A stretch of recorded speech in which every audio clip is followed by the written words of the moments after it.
அன்புள்ளம் கொண்ட மகர ராசி அன்பர்களே, இந்த மகர ராசின்றது காலபுருஷ தத்துவத்துல 10வது வீடா இருக்கு. இந்த ராசிக்கு அதிபதி சனி பகவான். இந்த ராசியில இருக்கக்கூடிய நட்சத்திரங்கள் உத்திராடம் 2, 3, 4 பாதங்கள், திருவோண நட்சத்திரம், அவிட்டம் 1, 2 பாதங்கள், இதெல்லாம் இதுல இருக்கு. பொதுவா இந்த ராசிக்காரங்க இந்த ராசி ஒரு பூமி ராசி. அதனால முன்னேற்றத்தை நோக்கின பார்வைகள் நிறையா இருக்கும். எவ்வளவு கஷ்டப்பட்டாலும் சரி, திரும்ப முன்னேற்றத்துக்கு முயற்சிகளுக்கு உங்களுக்கு மிக மிக எவ்வளவு கஷ்டப்பட்டாலும் சரி, அதுலேருந்து முன்னேறி வரணும்னு சொல்லி முயற்சி பண்ணிட்டே இருப்பாங்க. இவங்களுக்கு எல்லாமே முயற்சியை கைவிடாதவங்க, எவ்வளோ தோல்விகள் வந்தாலும் தோண்டு போகாதவங்க. அதே மாதிரி இவங்க எல்லாமே உங்களுக்கு கொஞ்சம் டிலேயாகவே கிடைக்கும். உங்களுக்கு கொஞ்சம் கிடைக்கிறது எல்லாமே லேட்டாகவே கிடைக்கும். அவங்க கூட வேலை பார்க்குறவங்களுக்கு முன்னாலேயே ப்ரொமோஷன் ஆயிடலாம். இவங்களுக்கு ப்ரொமோஷன் கிடைக்க லேட் ஆகலாம். இல்லை இன்க்ரிமெண்ட் அவங்களுக்கு முன்னால நிறைய கிடைக்கலாம். இவங்களுக்கு கிடைக்கிறது, இன்க்ரிமெண்ட் வர்றது, கிடைக்கிறது எல்லாமே கொஞ்சம் டிலே ஆகும். இவங்களுக்கு எதுவுமே கொஞ்சம் செகண்ட் இதான். அது அது மட்டும் இல்லாமல் குடும்பத்திலையும் பார்த்தீங்கன்னா 7வது வீட்டுக்கு அதிபதி சந்திரன்றதுனால குடும்பத்திலையும் அடிக்கடி வாக்குவாதங்கள், பிரச்சனைகளை சந்திக்கக்கூடியவங்களா இருக்காங்க. இப்போ நடக்கக்கூடிய இந்த காலகட்டத்தில் பார்த்தீங்கன்னா இவங்களுக்கு 2வது வீட்டில் ராகு இருக்கார். குடும்பஸ்தானத்துல, வாக்குஸ்தானத்துல ராகு இருக்கார். 2 வீட்டுல ராகு கேது இருக்கு. 3வது இடத்துல சகாய சனியா இருக்கிறவர் இப்ப வக்ரம் அடைகிறார். அதே மாதிரி குரு பகவான் பார்வை இருந்தது. இப்ப குரு பயிற்சினால குரு 6வது வீட்டுக்கு போயிடுது. 6வது வீட்டுல இருக்கிற குரு பகவான் எல்லா விஷயங்களையும் சமாளிக்கிறதுக்கு, தைரியத்துக்கு, தடைகளை தாண்டி வர்றதுக்கு, ஏன்னா 3வது வீட்டுக்கு அதிபதி இல்லையா, அவர் நல்ல முயற்சிகள் பண்றதுக்கு எல்லாத்துக்கும் வாய்ப்புகளை கொடுக்கக்கூடியவரா குரு பகவான் இருக்கார். இந்த மாசத்துல உங்களுக்கு 5வது வீட்டுல இருந்து 6வது வீட்டுக்கு சனி பகவான் போறார். உங்களுக்கு 8வது வீட்டுக்கு அதிபதி 5ல இருந்து 6வது வீட்டுல இருந்து 7வது வீட்டுக்கு போறார். உங்களுக்கு சனி பகவான் பார்வைக்கு வர்றார். அதே மாதிரி 7வது வீட்டுல புதன் வக்ரம் அடைக்கிறார் இந்த மாசம் 18ஆம் தேதி. அதே மாதிரி பாத்தீங்கன்னா சுக்கிரன் அவர் உங்களுக்கு 5வது வீட்டுல இருந்து 6வது வீட்டுக்கு போறார். 5வது அதிபதி தான் அவர் 6வது வீட்டுக்கு போறார். குருவும் சுக்கிரனும் சேர்ந்து 6ல இருக்காங்க. அதே மாதிரி செவ்வாய் இந்த மாச கடைசியில 28ஆம் தேதி உங்களுக்கு 8வது வீட்டுல இருந்து 9வது வீட்டுக்கு போறார். ஸோ இதெல்லாம் கிரக சூழ்நிலைகளா இருக்கு. இந்த சகாய சனி வக்ரம் ஆறதுனால இந்த மாசத்தோட பின்பகுதியில உங்களுக்கு முயற்சிகள் குறையும், கொஞ்சம் மனசோர்வுகள் ஏற்படும். உங்களுக்கு ஏதான நீங்க பிசினஸ் பண்றீங்கன்னா ஒப்பந்தங்கள் கையெழுத்தாறது தள்ளி போகும். உங்களுக்கு அக்ரிமெண்ட் செய்யறது தள்ளி போகும். நீங்க வேலைக்கு ஏதாவது முயற்சி பண்ணிட்டு இருந்தீங்கன்னா அதெல்லாம் கொஞ்சம் தள்ளி போகும். உங்களுக்கு தொழில் ஸ்தானாதிபதி அப்படின்றவருடைய அவரும் 6ஆம் இடத்துக்கு போறதுனால வேலை பளு அதிகரிக்கும். வேலையில கூட வேலை பார்க்குறவங்களுடைய இடைஞ்சல்கள் அதெல்லாம் அதிகரிக்கும்.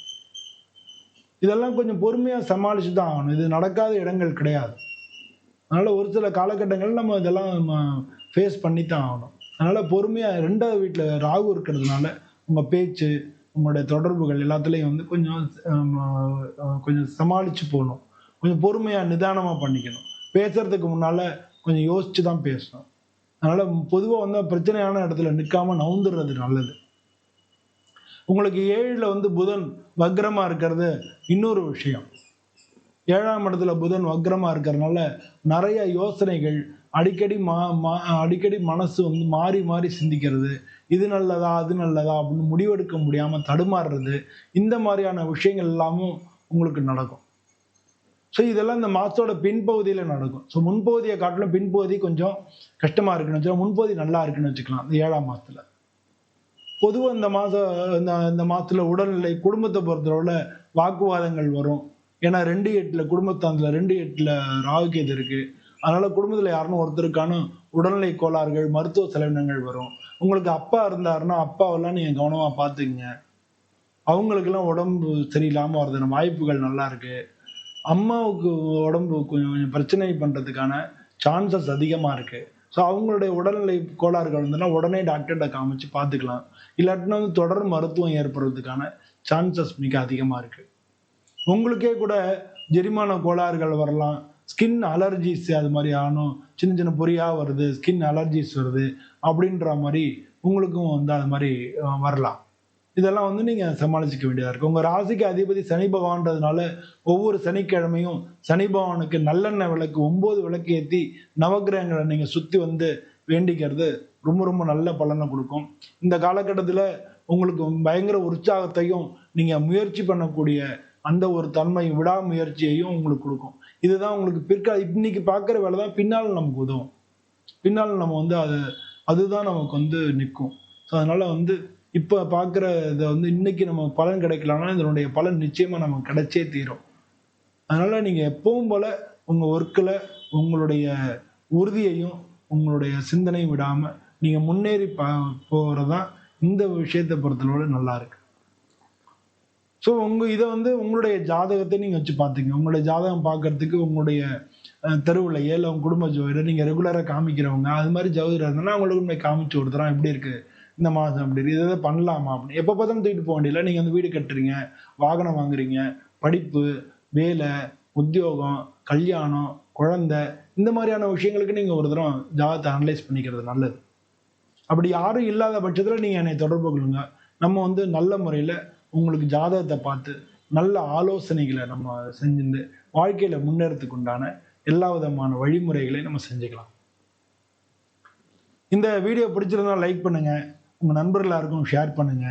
நீங்க வந்து இந்த வீடியோவை சப்ஸ்கிரைப் பண்ணுங்க. நம்ம சப்ஸ்கிரைபர் எல்லாருக்கும் ஒரு சில பிளான் வச்சு எல்லாத்துக்கும் நல்லா பண்ணணும் அப்படின்னு சொல்லி ஒரு ஐடியா பண்ணிக்கிட்டே இருக்கோம். கூடிய விரைவில் அது வந்து நடைமுறைக்கு வந்துடும்.